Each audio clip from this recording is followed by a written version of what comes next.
So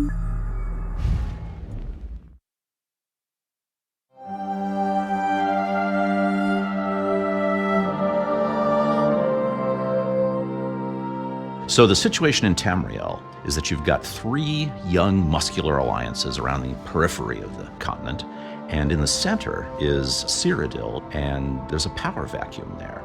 Now, Cyrodiil is a big prize, a fertile heartland of the continent, and it's also the symbol of power over Tamriel in the White Gold Tower that has been the center of the Empire for millennia now. So the three alliances all have their own reasons why they feel like they should be ruling Cyrodiil, but the fundamental reason is that the Empire and Cyrodiil and the family of nobles, the Tharns that are ruling it, are weak, and the alliances are strong.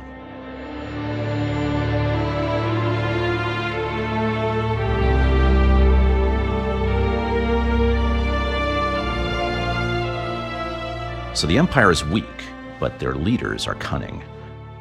The current occupant of the Ruby Throne in the Imperial City is Empress Regent Clivia Tharn, and her father is actually the Chancellor of the Elder Council. His name is Abner Tharn, and he is a very old but powerful and really wily battle mage, and his family have been secret Daedra worshippers for generations.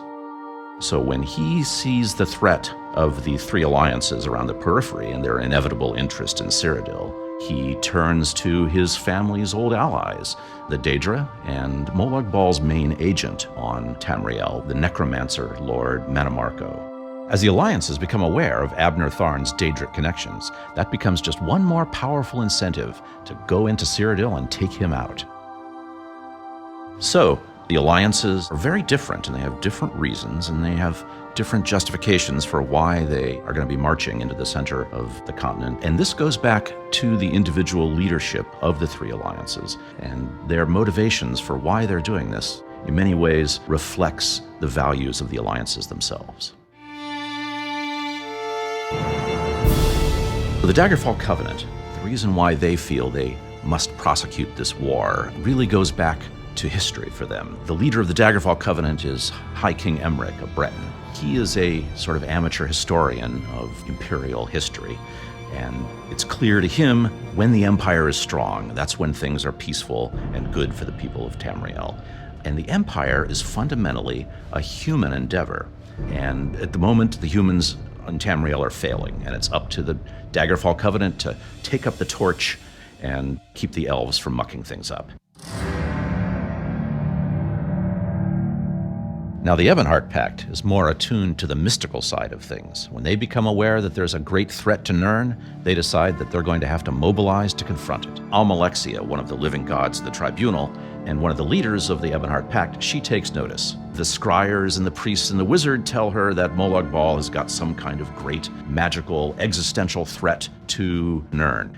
Now, having the Empire working with Molag Bal and Manamarco absolutely cannot be tolerated. So the Ebonheart Pact decides they're going to have to muster their forces and march on Cyrodiil.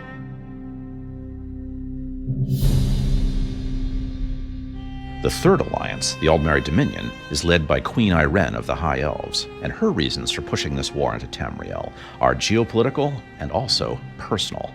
Before she'd assumed the throne, Irene had been an adventurer in Tamriel, and she had suffered personally at the hands of Abner Tharn in the Imperial City.